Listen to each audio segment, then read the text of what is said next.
We had an Ozobot competition, and Ozobots are kind of like a robot that you can code with color.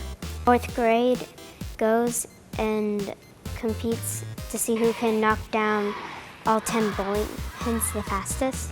I was one of the qualifiers for the girls in my class. It was really exciting. I loved watching them cheer on their peers. I think they were all happy with the results and how it turned out. I was happy when my classmates were cheering and stuff. They like the fact that they can manipulate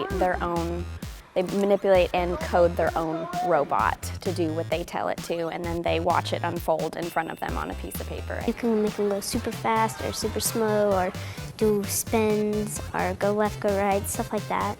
You can do it for endless amounts of time because it never ends. The possibilities are kind of endless.